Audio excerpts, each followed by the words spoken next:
Hola, es un gusto saludarlos nuevamente. Soy el doctor Roosevelt Payrasamán y en esta presentación vamos a dar inicio a toda la serie de estudios relacionados con la parte bioquímica, y en este caso particular vamos a conversar, vamos a exponer los conceptos más importantes de la bioquímica de los carbohidratos aplicado al ejercicio físico. No es el objetivo de la exposición tratar de memorizar muchas enzimas o tantos procesos que tienen injerencia clínica, sino que vamos a llevarlo desde el punto de vista de nuestra aplicación al ejercicio físico. ¿Sí? Entonces vamos a guiarlos, vamos a ayudarlos en este camino. Para algunos quizás va a ser un repaso, para algunos otros posiblemente el inicio o un primer contacto con estos tópicos importantes en el ejercicio físico. Así que creo que le vamos a sacar el máximo de los provechos. Ya habíamos conversado cuando hablamos de los conceptos básicos de biología celular que dentro de nuestras células se van a llevar a cabo toda esa serie de procesos bioquímicos o reacciones químicas trascendentales para la vida, y fundamentalmente desde el punto de vista del ejercicio físico, todas estas reacciones van a estar encaminadas a generar la posibilidad de producir este ATP, que es la molécula energética por excelencia para el funcionamiento de nuestro cuerpo. Y los carbohidratos, siendo almacenados en el citoplasma de la célula en forma de glucógeno, van a tener parte de sus reacciones químicas llevándose a cabo precisamente en el citoplasma. Pero algunas de las rutas metabólicas propias de los carbohidratos también van a terminar en el interior de una de las estructuras o organelas celulares más importantes, como son las mitocondrias. Entonces estaremos hablando que los carbohidratos pueden ser metabolizados en parte en el citoplasma y una parte de sus procesos a nivel mitocondrial.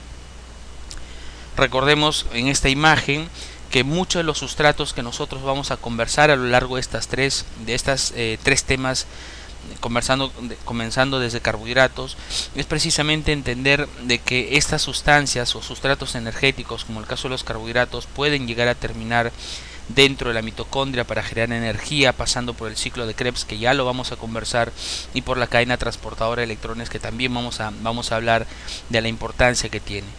Los aminoácidos también cumplen un rol importantísimo en la bioenergética. Las grasas, que los vemos acá y que las estoy señalando con el cursor, también son punto importante en la producción de ATP. Pero hoy día nos vamos a concentrar básicamente en lo que son carbohidratos, y poco a poco vamos a ir avanzando al resto de los temas. Entonces, por definición, si nuestro cuerpo tiene la capacidad para almacenar sustratos energéticos como carbohidratos, como grasas, como proteínas, es porque también tiene la capacidad de poder metabolizarlos, de poder degradarlos, de poder catabolizarlos para producir energía durante las reacciones químicas que se dan en el interior de la célula. Y esta exposición, que trata sobre la bioquímica de los carbohidratos, es precisamente nuestro primer tema para poder empezar a trabajar con un poquito más de profundidad en estas importantes reacciones químicas de los carbohidratos y su relación con la producción de energía para la contracción muscular.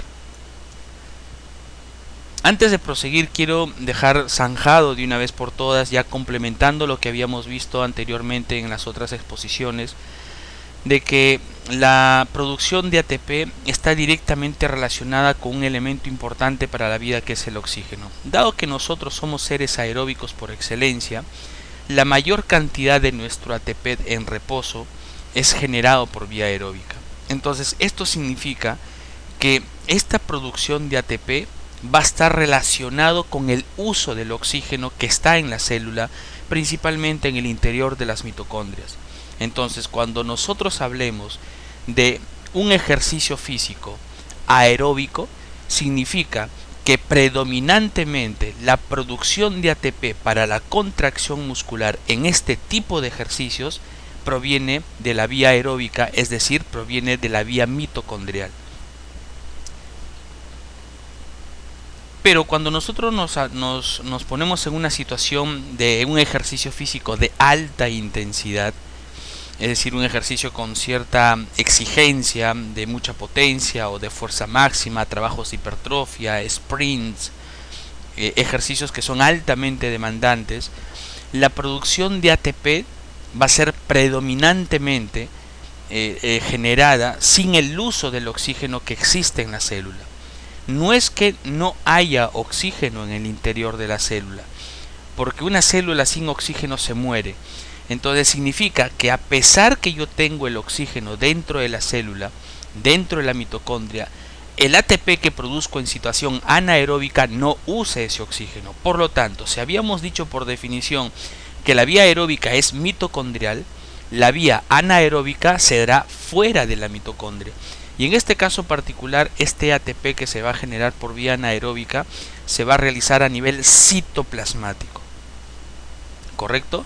Entonces, de ahora en adelante, y no porque el doctor Roosevelt lo diga, sino porque es la forma en cómo nosotros podemos entender la bioenergética, es decir, la forma en cómo nuestro cuerpo produce energía, que es el ATP, diferenciemos situaciones aeróbicas, es decir, formación de ATP por vía mitocondrial, y situaciones anaeróbicas, es decir, formación de ATP a nivel citoplasmático. ¿Sí? Si nosotros llevamos siempre presentes esas definiciones, no vamos a confundirnos con algunos nombres que se suelen dar a algunos ejercicios sin que estos sean realmente anaeróbicos, como por ejemplo, a veces suelen hablar, muy bien, la señora está haciendo un ejercicio anaeróbico, ¿por qué? Porque está haciendo pesas, porque está haciendo máquinas, porque está haciendo musculación, y no necesariamente es así. ¿Sí?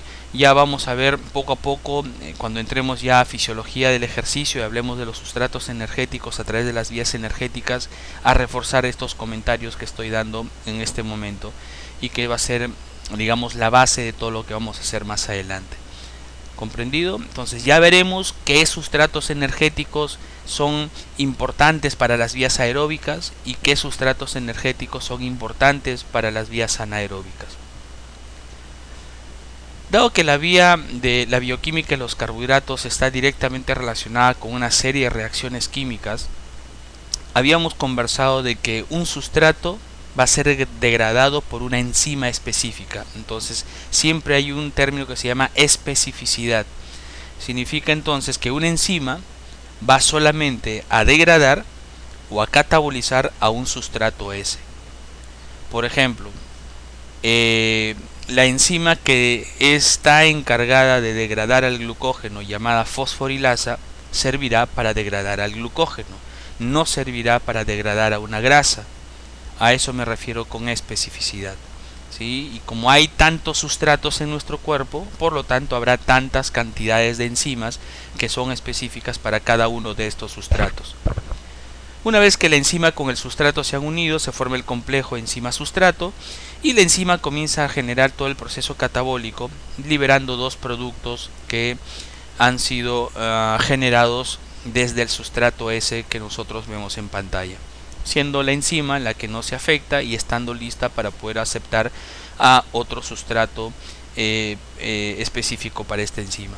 Siempre recordemos que un sustrato puede ser degradado en un producto X, y este producto X, que es el producto final de la degradación del producto del sustrato S, puede ser el insumo para otra reacción química. Noten ustedes que un sustrato A es catabolizado por una enzima 1, generándose un producto B, y este producto B es catabolizado por una enzima 2 y se genera un producto C, y así sucesivamente pueden darse una serie de reacciones químicas como las que nosotros vamos a ver de ahora en adelante en todos estos procesos bioquímicos. Generalidades básicas de los carbohidratos, solamente para recordar rápidamente lo que habíamos conversado en química básica. Son elementos que están formados por carbono, hidrógeno y oxígeno. Principalmente se almacenan en el citoplasma, ¿sí? Importante recordar eso porque se almacenan como glucógeno, se procesan también parte de ellos en el citoplasma, pueden generar energía por la vía aeróbica, es decir, el ATP que se va a generar producto de la degradación de los carbohidratos va a ser a nivel mitocondrial cuando hablamos de vía aeróbica. Pero cuando hablamos de una vía anaeróbica, significa que los carbohidratos también tienen esa posibilidad de generar ATP por vía citoplasmática. Entonces, de todos los sustratos energéticos que nosotros hemos estado conversando, carbohidratos, grasas y proteínas, los carbohidratos son los únicos que pueden generar formación de ATP tanto por vía aeróbica, es decir, a nivel mitocondrial, como por vía anaeróbica, es decir, a nivel citoplasmático. ¿Sí? Entonces, ¿de qué va a depender que predomine una u otra vía? Específicamente, y lo adelanto, va a depender de la intensidad del ejercicio.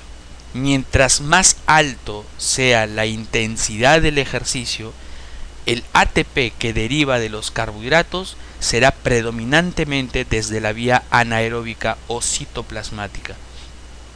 Mientras que si el ejercicio físico que se está realizando es un ejercicio de baja, moderada intensidad, la mayor cantidad de ATP que estaría proveniendo del catabolismo de los carbohidratos vendrán de la vía aeróbica o mitocondrial.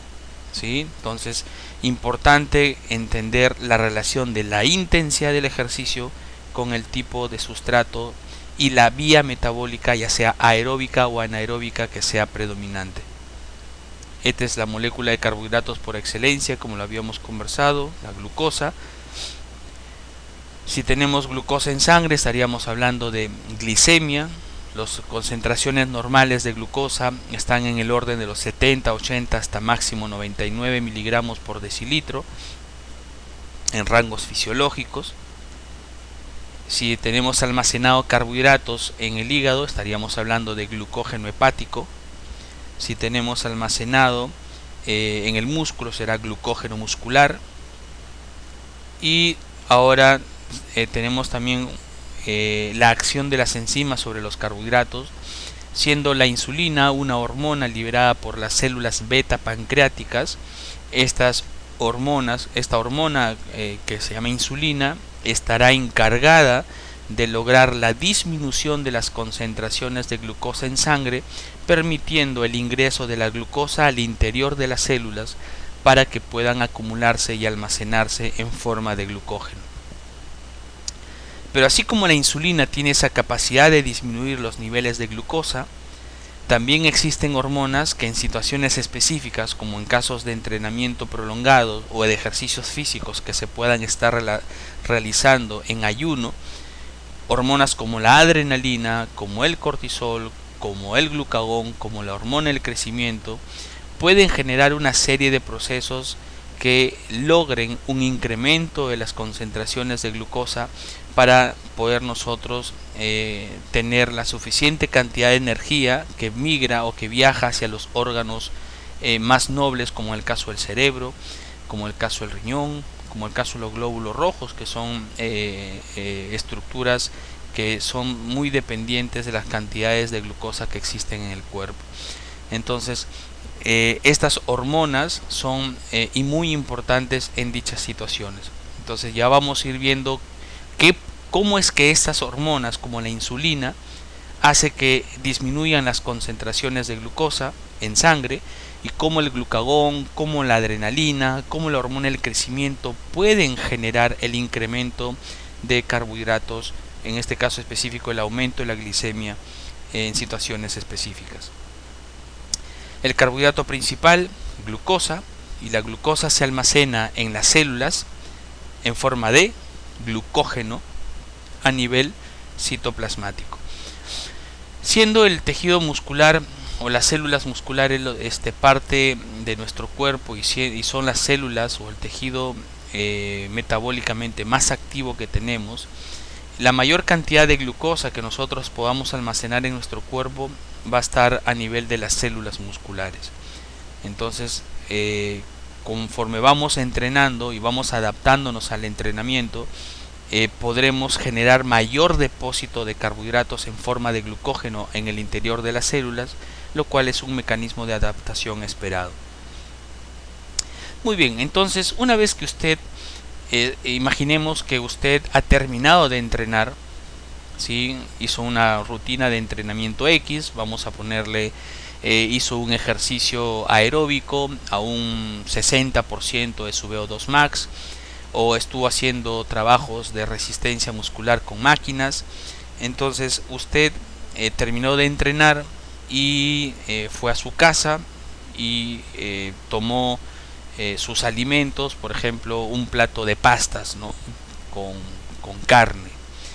Entonces estas pastas, fideos, son ricos en almidón, y el almidón, habíamos conversado en química básica de los carbohidratos que el almidón no es otra cosa más que la suma de miles de moléculas de glucosa que luego de ser degradadas en el interior de nuestro cuerpo, porque esos fideos van a pasar por aquí, por el intestino, primero por el estómago, luego la amilasa pancreática, que se libera más o menos a este nivel, que es el duodeno, va a generar la degradación de esos complejos de almidón en las estructuras básicas más importantes, que son los monosacáridos, en este caso la glucosa. Entonces, ya degradada esos carbohidratos que nosotros hemos ingerido, las moléculas de glucosa que ya están a nivel del intestino van a ser absorbidas y pasadas hacia el tracto vascular. O sea, todo ese proceso de degradación, de digestión que se dio a nivel de nuestro tracto gastrointestinal va a permitir que la glucosa ingrese en gran proporción hacia los vasos sanguíneos. Por lo tanto, las concentraciones de glucosa en el tracto vascular, o sea, en el torrente sanguíneo, va a aumentar. Es decir, después de ingerir alimentos con carbohidratos, sucede un estado de hiperglicemia. Eso es lo que se llama la hiperglicemia postprandial. Entonces, ya tenemos, si normalmente las concentraciones de glucosa en sangre están en el orden de los 70, 80 hasta 99, 100 miligramos por decilitro, luego de ingerir alimentos con carbohidratos, estas concentraciones de glucosa incrementan. Por lo tanto, estamos en un estado de hiperglicemia. Entonces, ese aumento de la glucosa en sangre es detectado, es sensado por las células beta pancreáticas. Dado que la sangre llega a todo nuestro cuerpo, el páncreas no es una excepción, el páncreas también recibe sangre, pero dado que las concentraciones de glucosa han incrementado, esa sangre que llega al páncreas también tiene concentraciones elevadas de glucosa. Por lo tanto, estas células especiales del páncreas, conocidas como células beta, al detectar ese incremento de las células, ese incremento de la glucosa, van a generar una serie de reacciones internas para que el páncreas libere insulina desde estas células beta. Entonces, lo que va a permitir esta liberación de insulina es que finalmente esta glucosa que estaba acá incrementada en el tejido, en los vasos sanguíneos, ingresen al interior de las células del cuerpo para realizar una serie de procesos bioquímicos dependiendo de las necesidades del cuerpo en ese instante. Entonces vamos a ver cómo es que esa glucosa logra ingresar por acción de la insulina. Entonces nos habíamos quedado nosotros que el páncreas, ante esta situación de hiperglicemia, libere insulina. Y la insulina que está saliendo del páncreas viaja por la sangre, y tenemos que esta insulina en este gráfico está en una forma de dos esferas. Esa insulina, para poder ejecutar su acción, que es hacer que la glucosa ingrese al interior de las células, primero necesita ser reconocida. Y este reconocimiento se da por unos receptores especiales que existen a nivel de la membrana celular. Noten ustedes que acá tenemos la membrana celular, que es una membrana bilipídica, estos son fosfolípidos, y noten ustedes que tenemos en esta imagen al receptor de la insulina, y el receptor de la insulina tiene una unidad alfa y una unidad beta. Estas unidades van a trabajar en forma conjunta para permitir que la insulina genere su efecto en el interior de la célula. Es decir, la insulina está trayendo una orden, y esa orden es que la glucosa que está en los vasos sanguíneos ingresen a la célula. Entonces, en esta imagen, el receptor de la insulina, pueden darse cuenta ustedes, está algo separado. Cuando la insulina se une a su receptor, este receptor cambia su configuración y la vemos de esta manera. El asunto específico es que el receptor de la insulina tiene capacidad de autofosforilarse, y esa autofosforilación se va a dar a nivel de la parte del receptor de la insulina que está en el interior de la célula, porque el receptor de insulina, como ustedes pueden darse cuenta, tiene una parte extracelular y una parte intracelular. Entonces, una vez que la insulina se unió con su receptor, la parte intracelular se autofosforila. ¿Qué significa ese proceso de autofosforilación? Significa que tiene la capacidad de estimular a otros sustratos adicionales para generar una cascada de reacciones químicas que permitan lograr el efecto que buscaba la insulina en la célula, es decir, que la glucosa que estaba en el tracto sanguíneo, en el tracto vascular, ingrese al interior de la célula. Entonces, en esta imagen ustedes pueden darse cuenta en forma mucho más integral como la insulina, una vez que se unió con su receptor, ¿sí?, el receptor cambia su configuración y se autofosforila y genera una serie de señales moleculares dentro de la célula que van a terminar finalmente en la translocación, en la migración de estas vesículas que ustedes pueden ver, que tienen estas estructuras proteicas de color amarillo que parecen unas boquitas. No sé si alguno de ustedes ha jugado Pac-Man alguna vez. Se parece a ese juego de Nintendo, de Atari, como quieran llamarlo. Estas estructuras amarillas son transportadores específicos de sustrato. ¿Qué significa?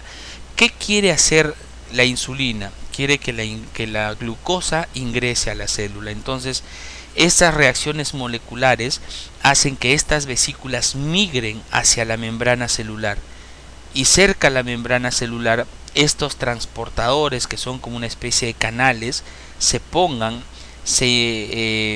inserten en la membrana celular, pueden ver ustedes acá, y una vez colocados en la membrana celular, como son transportadores de glucosa conocidos como GLUT4, esta cantidad de glucosa que nosotros teníamos elevado en el tracto sanguíneo, en los vasos sanguíneos producto de la alimentación, empezarán a ingresar por estos transportadores.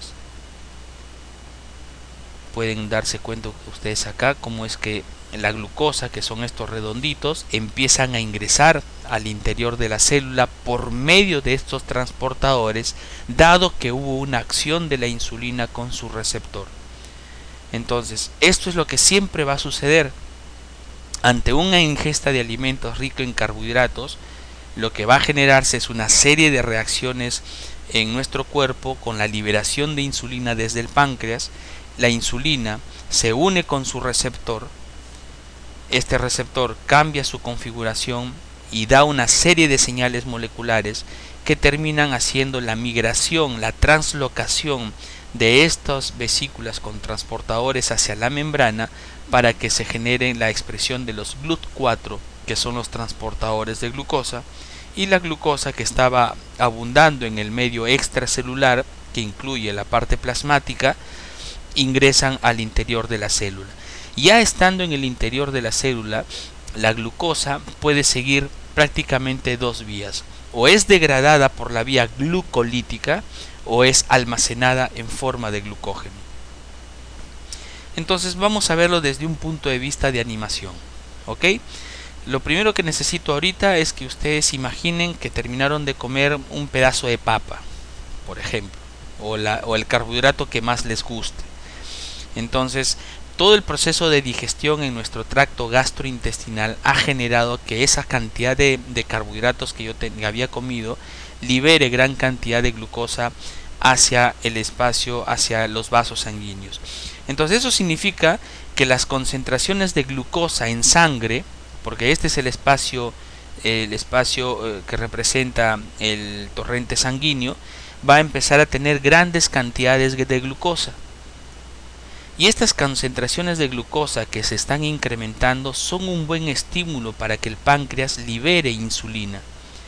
Entonces, una vez que el páncreas ha liberado la insulina hacia la sangre, la insulina también viaja por la sangre y va a unirse con su receptor de insulina en los tejidos, y esto va a permitir que estos barrilitos, que se llaman GLUT4, se expresen y se coloquen en la membrana celular para que la glucosa que estaba en el tracto sanguíneo ingrese al interior de la célula.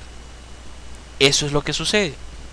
Entonces, ya estando la glucosa en el interior de la célula, va a seguir una serie de procesos. Si estamos necesitados de energía de producción de ATP, pues la glucosa comenzará a ser degradada por una serie de reacciones químicas para poder generar el ATP que la célula necesita.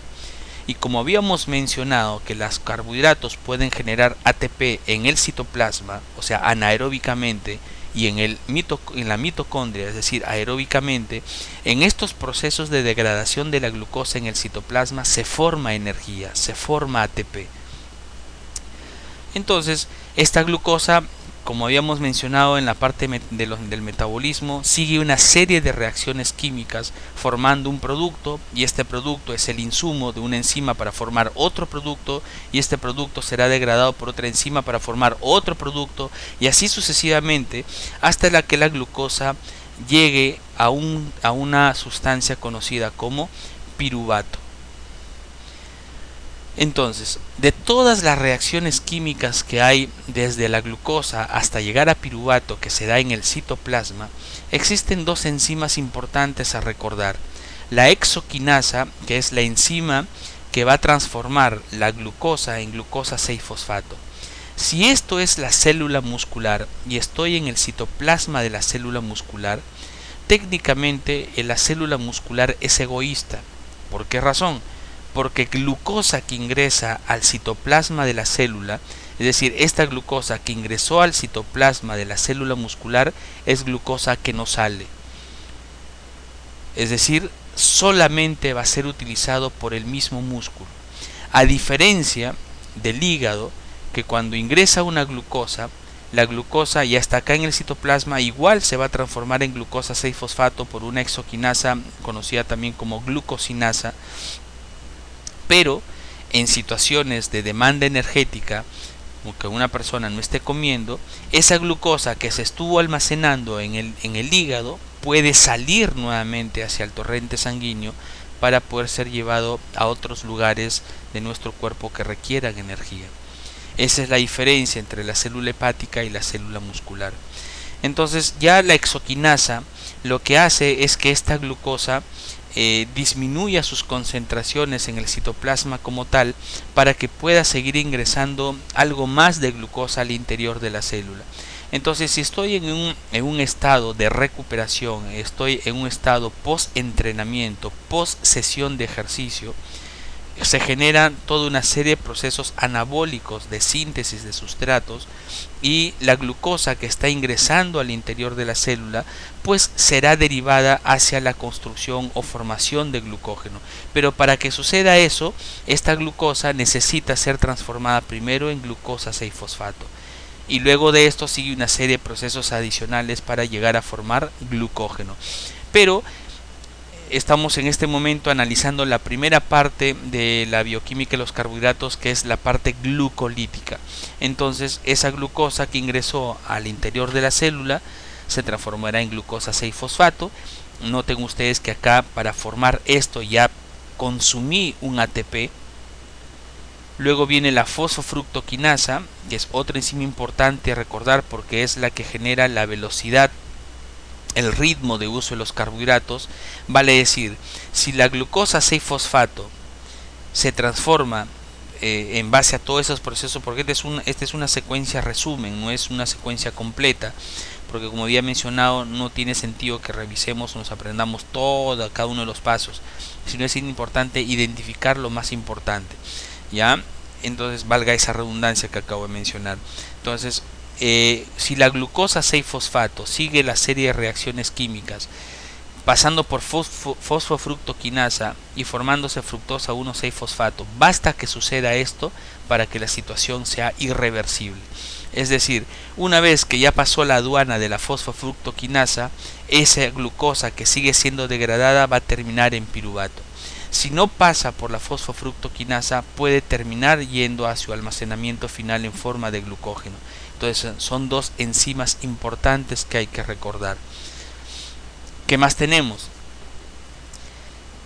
Ya para llegar de glucosa hacia fructosa 1,6 bifosfato he gastado 2 moléculas de energía. Y si yo continúo con la vía glucolítica, porque toda esta vía se llama vía glucolítica hasta el piruvato, ya en los subsiguientes pasos se están recuperando parte de la energía que yo consumí en los primeros pasos. Entonces invertí 2 moléculas de ATP y produje 2 moléculas de ATP. ¿Cuál es la ganancia neta? 2 moléculas de ATP. Eso significa que en el citoplasma, porque toda esta imagen que están viendo ustedes es el citoplasma, en este lugar de la célula los carbohidratos pueden generar 2 ATPs cuando provienen desde glucosa. Y ese piruvato que se ha formado puede seguir 2 vías. O ingresa a la mitocondria a través de un transportador especial para piruvato, y ya en la mitocondria el piruvato sigue una serie de reacciones químicas para ingresar al ciclo de Krebs y a la cadena de oxidorreducción y formar ATP, o el piruvato a nivel citoplasmático, gracias a la enzima lactato deshidrogenasa o LDH, que es la que estoy señalando en pantalla, puede transformarse en lactato. ¿Qué es lo que sucede usualmente? O el piruvato se mete a la mitocondria o puede ser transformado en lactato. Y acá les voy a mencionar una cosa importante, porque ese lactato luego ingresa a la mitocondria para poder ser oxidado. ¿Qué es lo que sucede? Ya ha sido demostrado por los trabajos de George Brooks, uno de los mejores fisiólogos a quien he tenido la oportunidad de leer sus textos. Él tiene un texto muy interesante que les recomiendo, si es que pueden leerlo en algún momento. Lo pueden comprar por Amazon. Es el libro de Fisiología del Ejercicio de George Brooks. Sí, él habla sobre la bioenergética y sus aplicaciones. En estos estudios que realiza Brooks, encontró que aún, ojo con esto, mucha atención, que aún en situaciones aeróbicas, ojo, en situaciones aeróbicas, incluso de reposo, ustedes están escuchando esta exposición posiblemente en su sofá, de repente en su cama, de repente en un café, y están escuchando esta exposición. En este mismo momento que me están escuchando, donde no estamos haciendo ejercicio, ¿sí?, que es una situación predominantemente aeróbica, por no decirle totalmente aeróbica, en esta situación nuestro cuerpo produce lactato. ¿Cómo va a ser posible?, podrán decir ustedes. Sí, señores, nuestro cuerpo produce lactato, porque una vez que la glucosa ha sido degradado por la vía glucolítica hasta piruvato, la lactato deshidrogenasa que también tenemos nosotros en el citoplasma es como si fuera un imán, es muy sensible, es muy afín a la formación de piruvato. Por lo tanto, de todo lo del piruvato que se pueda formar, una gran cantidad de esto, la mayor cantidad de este piruvato, inmediatamente se viene para este lado y formará lactato. Pero este lactato que se forma producto de esta vía rápidamente ingresa a la mitocondria a través de un transportador especial para lactato. Y al ingresar a la mitocondria, quiere decir que no lo estoy acumulando en el citoplasma. Y dado que nuestros sistemas predominantemente son aeróbicos en situaciones de reposo, las fibras musculares que nosotros utilizamos usualmente en reposo o en ejercicios de baja intensidad son las fibras tipo 1, que son fibras musculares aeróbicas con gran cantidad de mitocondrias en comparación a las fibras tipo 2. Por lo tanto, las mitocondrias son también especializadas en utilizar ese lactato para la formación de energía. Por eso que no hay acumulación de lactato. Y al no haber acumulación de lactato, nuestras vías energéticas pueden seguir trabajando por la vía aeróbica. Situación es diferente cuando una persona hace un ejercicio de alta intensidad y está formando gran cantidad de lactato que las mitocondrias no se dan abasto para poder utilizar todo ese lactato que se está formando. Por lo tanto, ese lactato empezará a salir fuera de la célula, aparecerá el lactato en gran cantidad en sangre, que se puede determinar a través de exámenes de laboratorio, y eso permite determinar cuando ya llegamos al umbral anaeróbico, cuando ya llegamos a una concentración de lactato en sangre de 4 milimoles por litro. ¿Por qué razón estoy encontrando lactato en sangre? Porque es tan grande la cantidad de lactato que se está formando en el interior de la célula versus lo que está ingresando en la mitocondria, que yo encuentro concentraciones elevadas de lactato en sangre. Entonces, por favor, es importante que tengamos en cuenta esto, que lo que usualmente se concebía y hasta ahora se sigue concibiendo, que el lactato solamente se forma en situaciones de alta intensidad, no es así. Lo que sucede en situaciones de alta intensidad es una acumulación de lactato versus lo que se está utilizando. Pero en situaciones de reposo se forma esto, el piruvato es transformado en lactato, pero así como se va formando, porque no hay gran cantidad de lactato que se está formando, es rápidamente utilizado por la mitocondria para formar ATP.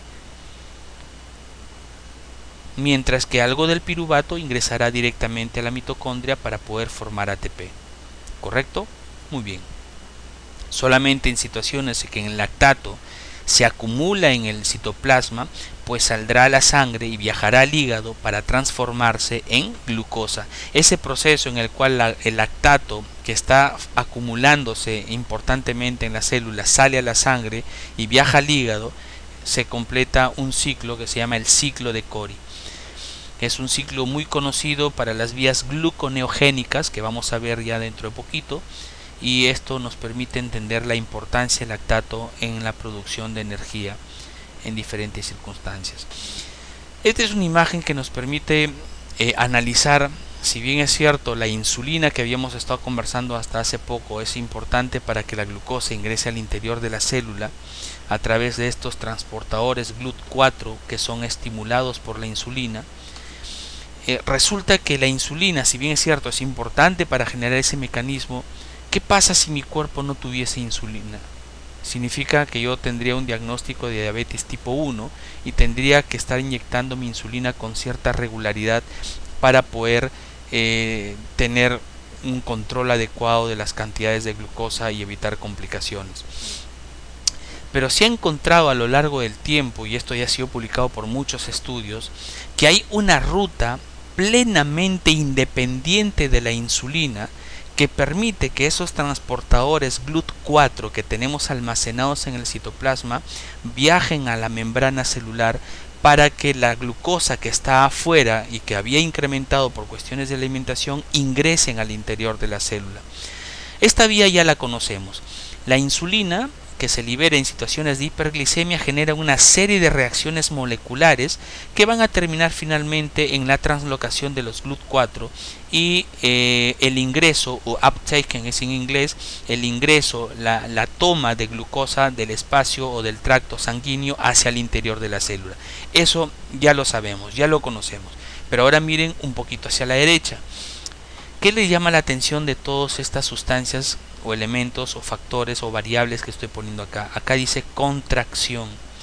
La contracción muscular, señores, genera dos situaciones específicas que son altamente estimulantes de una proteína, de una enzima, la enzima es una proteína conocida como quinasa de AMP.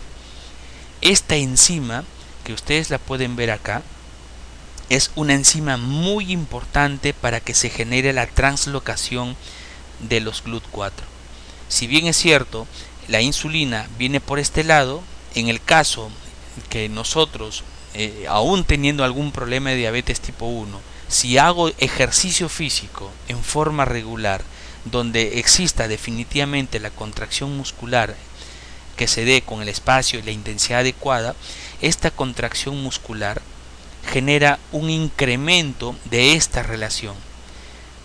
¿Qué significa este incremento de la relación energética? Esta es una fracción donde el denominador es ATP y el numerador es ADP.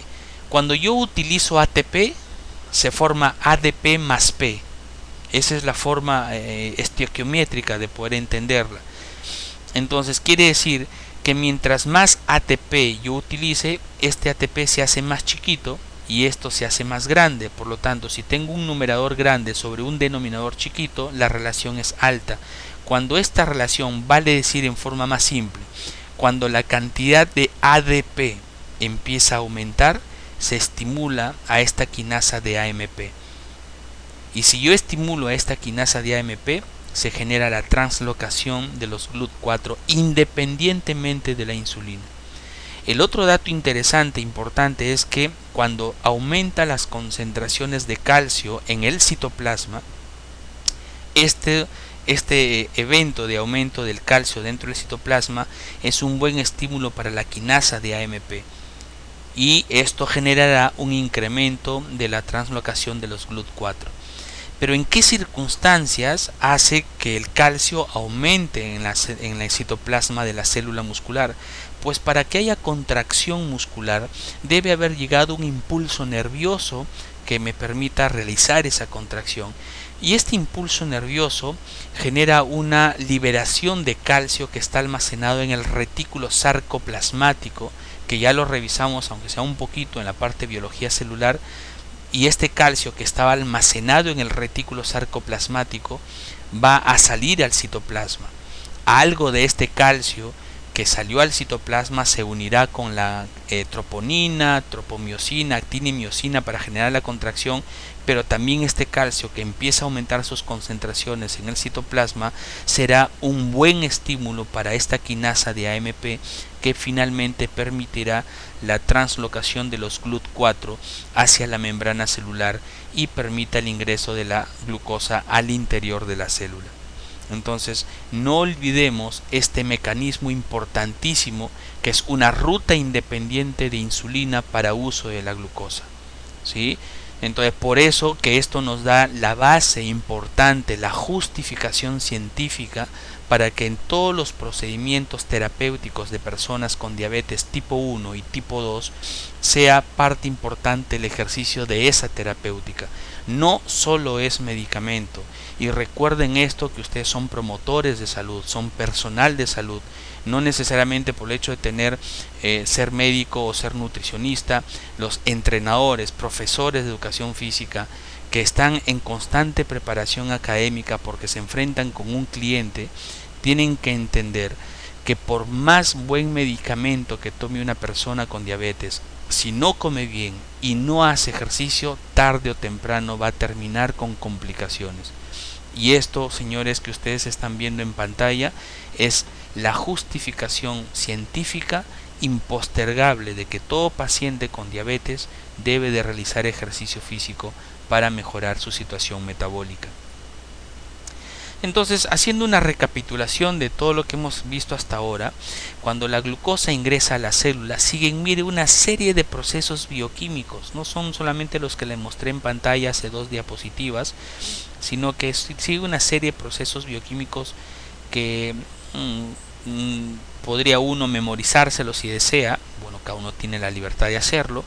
Pero lo importante acá es que podemos ver que se gastó energía, inicialmente 2 ATPs, y luego se siguen.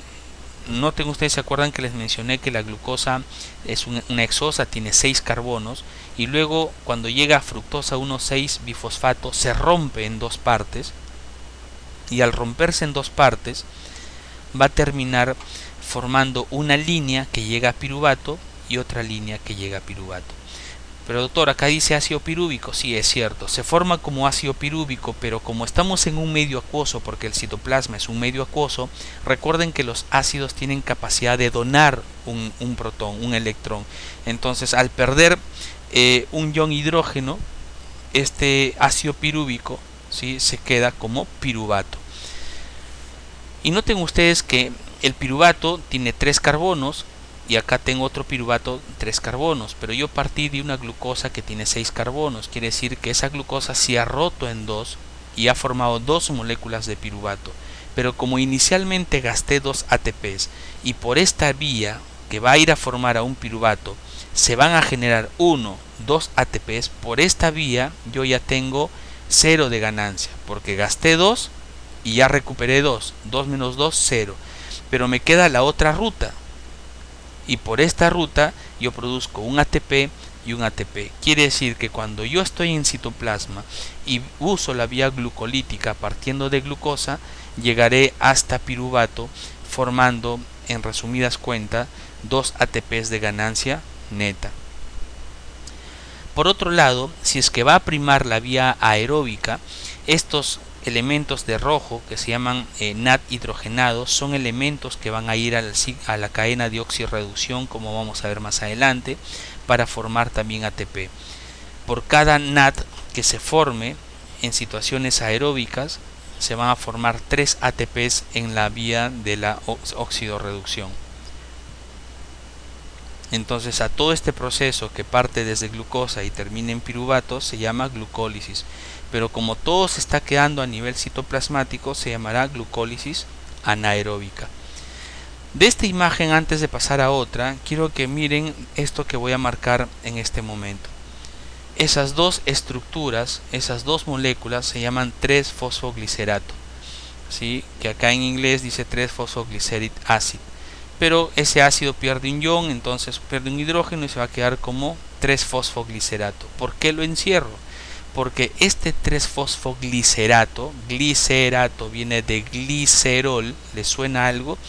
Este fosfoglicerato es el esqueleto de glicerol orgánico al cual se le van a unir 3 ácidos grasos para formar una molécula compleja de triglicérido.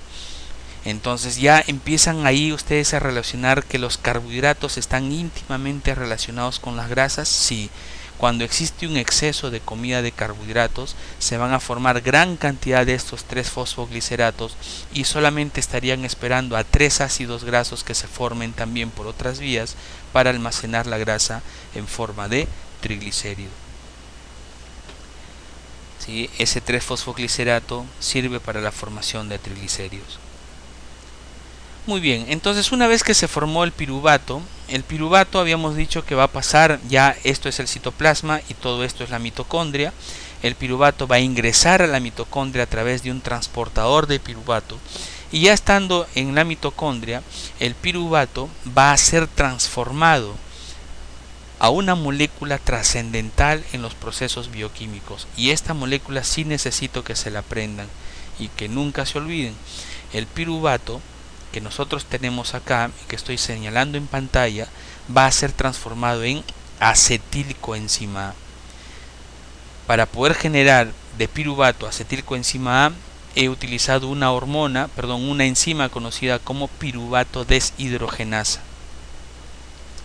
Entonces tengo glucosa que llega hasta piruvato en el citoplasma, el piruvato ingresa a la mitocondria y en la mitocondria el piruvato se transforma en acetilcoenzima A gracias a la enzima piruvato deshidrogenasa.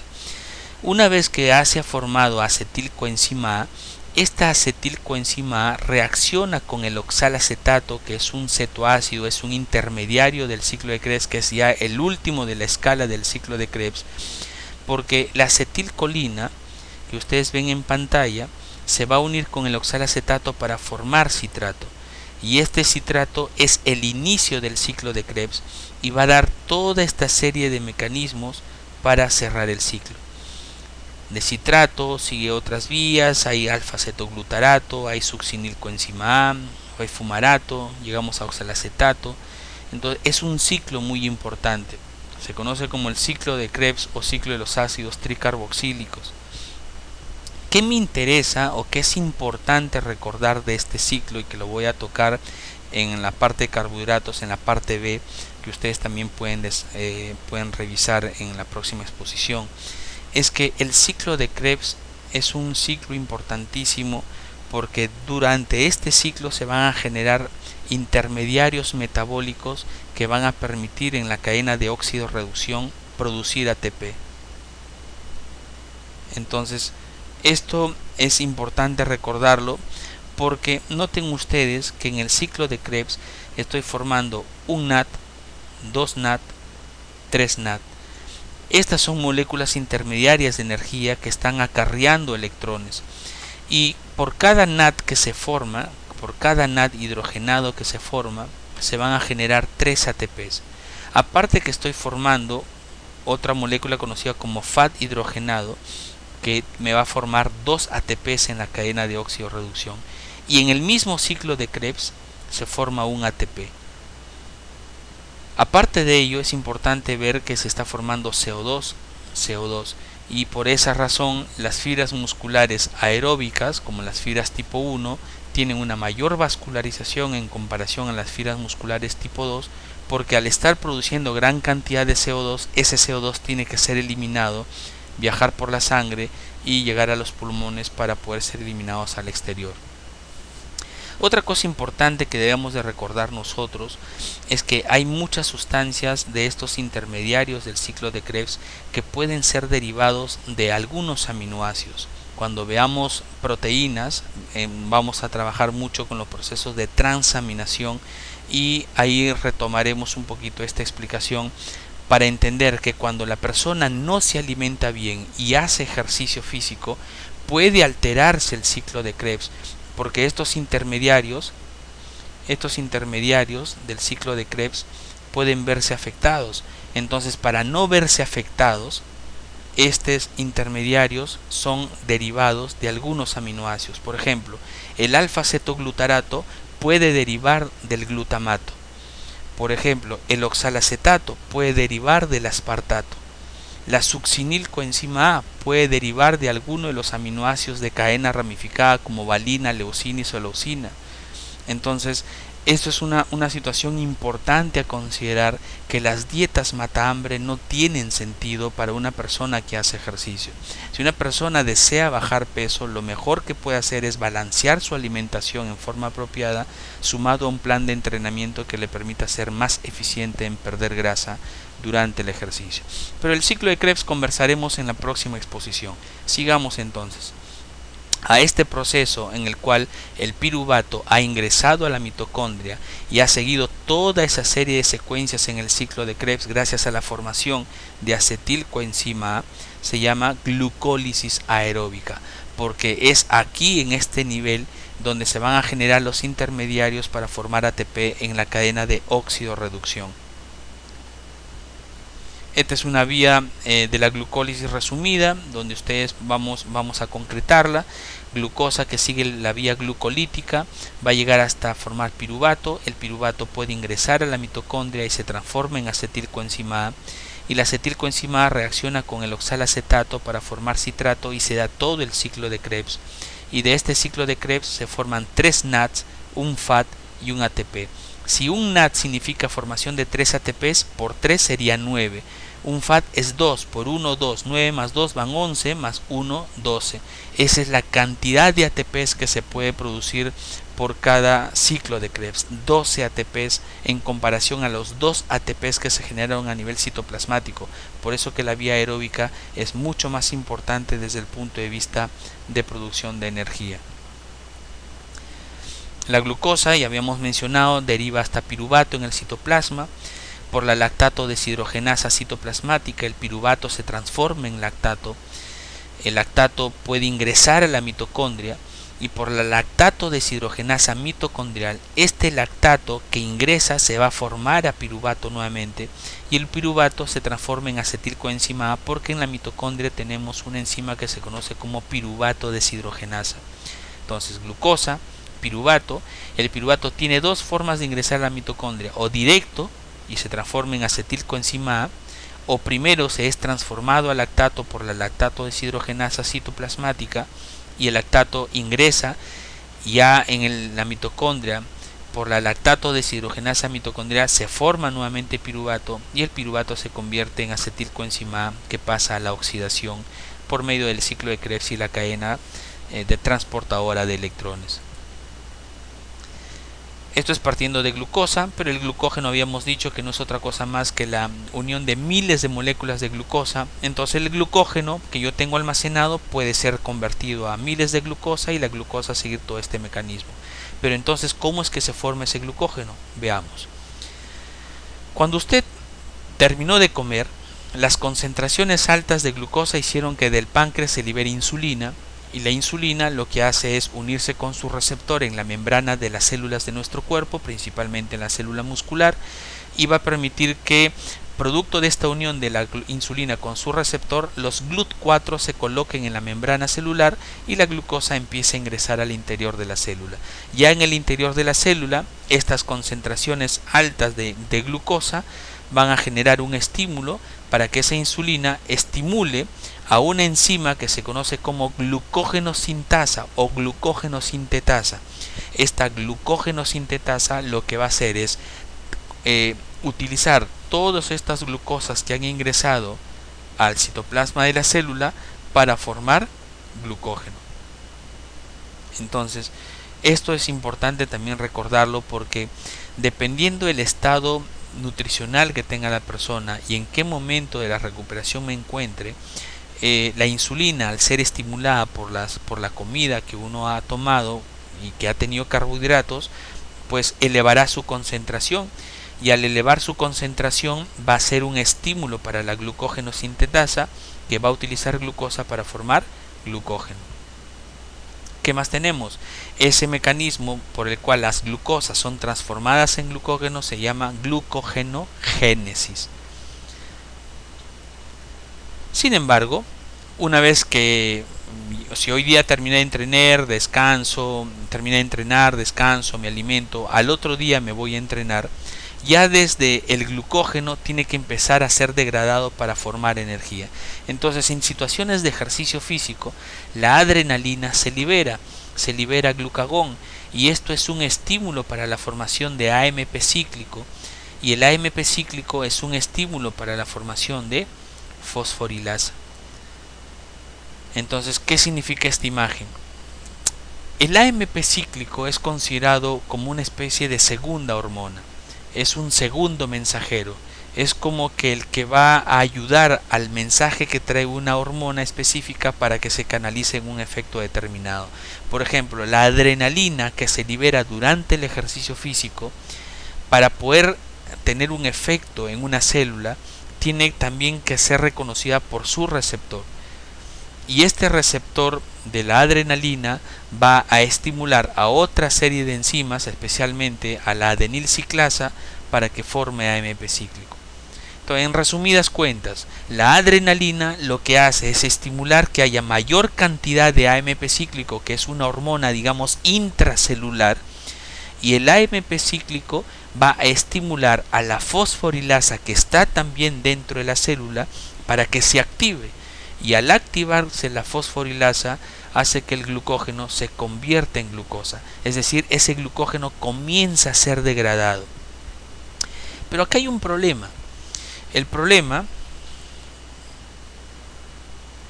ese proceso de degradación del glucógeno a la glucosa se llama glucogenólisis. Pero acá hay un problema. Para que la adrenalina, glucagón, ¿sí?, lleguen hasta las células desde sus glándulas respectivas, glucagón sale de las células alfa pancreáticas y la adrenalina sale desde la médula suprarrenal. Para que estas hormonas lleguen a todas las células de nuestro cuerpo y puedan estimular a la fosforilasa, toma algunos minutos, no es inmediato. Entonces, esto significa que nuestras propias células, especialmente las células musculares, que son las que se contraen, tienen que tener mecanismos intrínsecos, propios, localizados intracelularmente, que puedan estimular a esta fosforilasa para que empiece a degradar el glucógeno y la persona pueda estar en movimiento. Porque si yo voy a esperar que la adrenalina y el glucagón lleguen a las células musculares en cortísimo tiempo, como que no funcionaría tal como nosotros lo vemos actualmente. Habría un proceso un proceso tardío del mecanismo de contracción muscular. Entonces, hay dos mecanismos principales intracelularmente que permiten lograr esto. Bueno, la insulina es un inhibidor del AMP cíclico, pero quiero reparar acá una cosa importante. La contracción muscular, como habíamos dicho nosotros, va a generar que las concentraciones de ATP, porque estoy utilizando ATP, disminuyan. Y estas concentraciones de ATP que disminuyen significa que va a aumentar las concentraciones de ADP. y el ADP que se está formando es un potente estimulante para la fosforilasa, por lo tanto degrada glucógeno a glucosa. Y el otro mecanismo que tenemos es que dentro de la contracción muscular, que habíamos dicho, desde el retículo sarcoplasmático se libera calcio. Y el calcio es también un potente estimulante para la fosforilasa, y de esa manera el glucógeno que tenía almacenado empieza a degradarse para formar glucosa, y la glucosa sigue toda la vía glucolítica para poder generar ATP. Mientras estos dos procesos se van dando inmediatamente con la contracción muscular, ya desde las glándulas respectivas llegará adrenalina y glucagón para potenciar el efecto, y así la persona pueda hacer sus ejercicios todos los minutos u horas que requiera según su objetivo.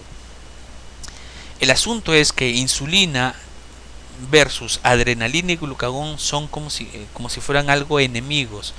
Es decir, si estoy en un estado postprandial, lo que más va a predominar es insulina, y las cantidades de adrenalina y glucagón suelen disminuir, excepto el glucagón en situaciones patológicas como diabetes o resistencia a la insulina, que podrían estar elevados.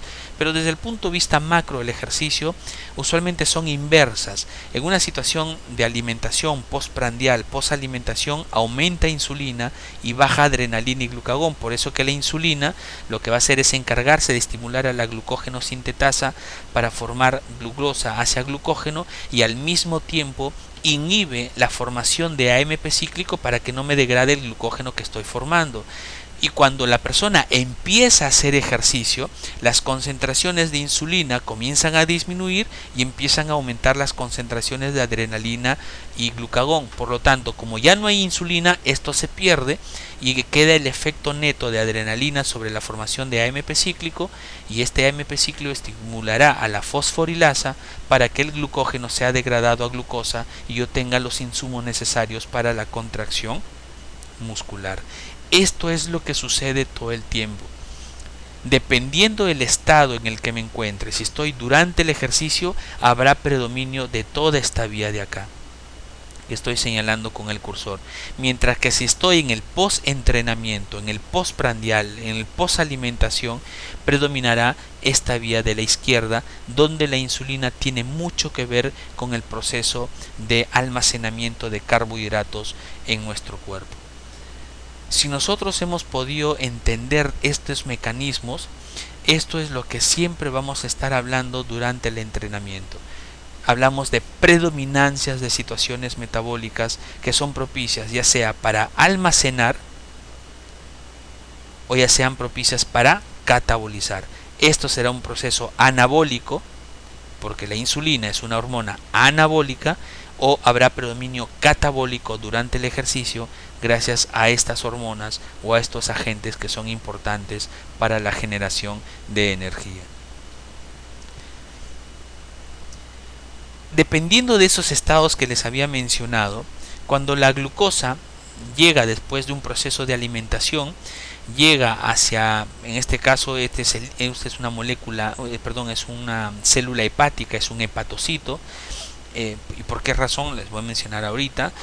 Una vez que la glucosa ingresa a la célula hepática, bueno, hay formación de glucosa 6-fosfato, y si estoy en el postprandial, esa glucosa que ha ingresado no va a ser degradada predominantemente, sino que predominantemente va a servir para formar glucógeno. Pero si estoy en necesidad energética, esa glucosa que está ingresando pues pasará a la glucólisis para formar ATP. Y supongamos que estoy en una situación de ayuno prolongado.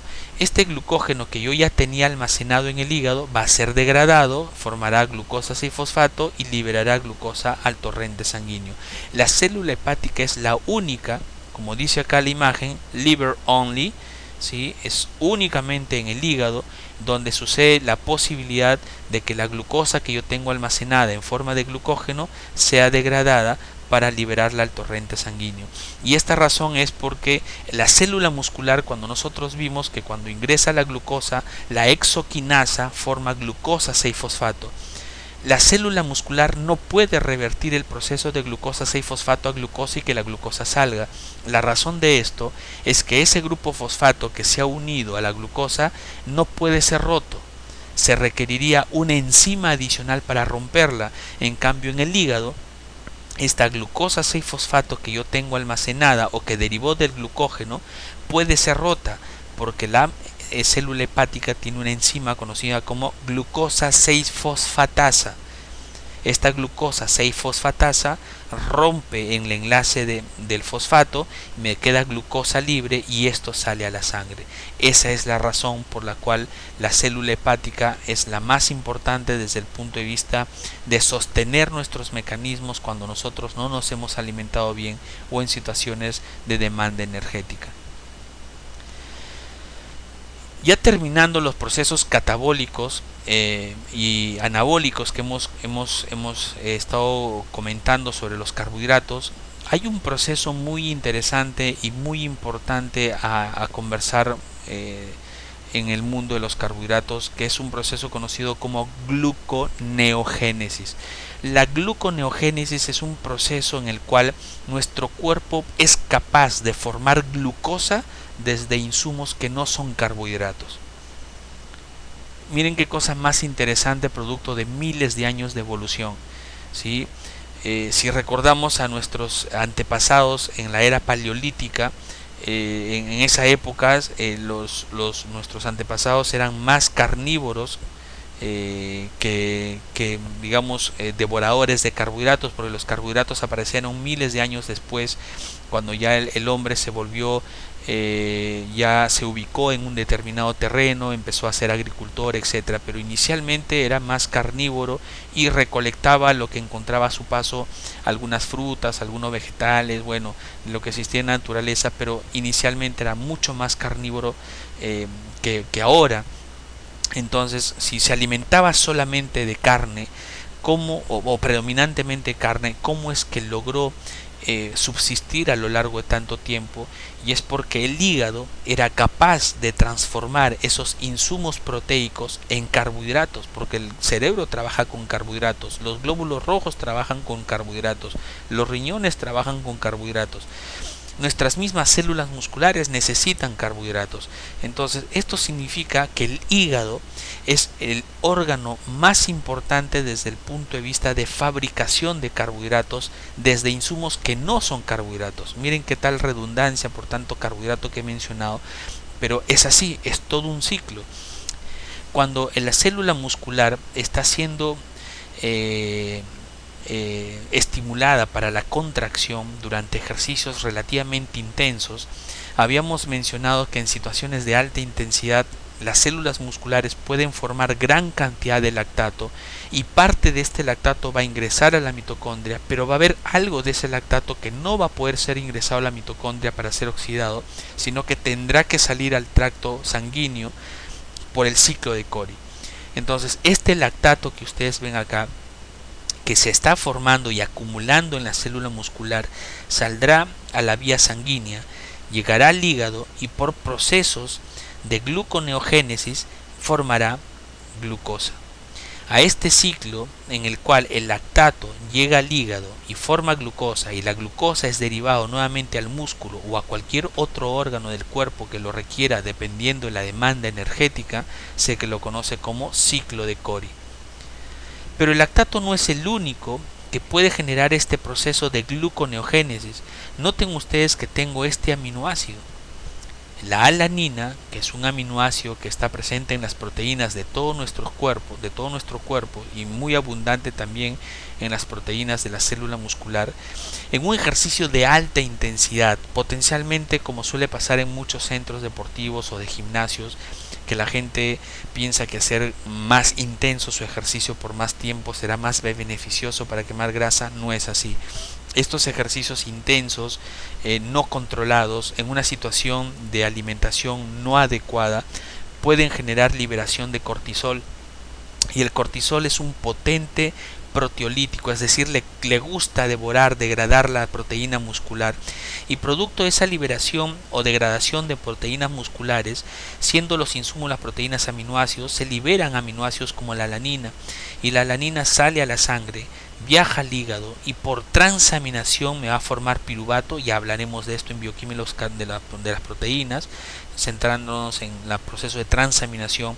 La alanina formará este piruvato, porque el piruvato es el cetoácido de la alanina, y el piruvato, por los mecanismos reversibles que suceden en el hígado, formará glucosa, y la glucosa será derivado nuevamente a los tejidos que lo requieran en base a la demanda energética. También tenemos el piruvato mismo. El glicerol es también otro de los elementos que pueden transformarse en glucosa por la vía de la gluconeogénesis.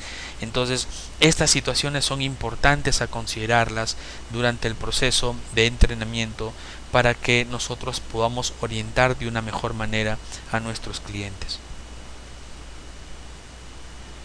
Esto es lo que le había mencionado. El cortisol es el que va a permitir la degradación proteica. Y este es un repaso simplemente para entender de que la glucosa como el glucógeno pueden llegar a formar este piruvato, y dependiendo de las demandas energéticas, el piruvato ingresar ya sea directamente hacia la mitocondria. Por la piruvato deshidrogenasa formará acetilcoenzima A, o el piruvato por la lactato deshidrogenasa citoplasmática formará lactato. El lactato ingresa a la mitocondria y por la lactato deshidrogenasa mitocondrial se transformará nuevamente en piruvato, y el piruvato transformado a acetilcoenzima A para la oxidación. Por eso es que el lactato actualmente no es el malo de la película para las cuestiones de fatiga muscular. El lactato es importante porque es considerado como un sustrato energético.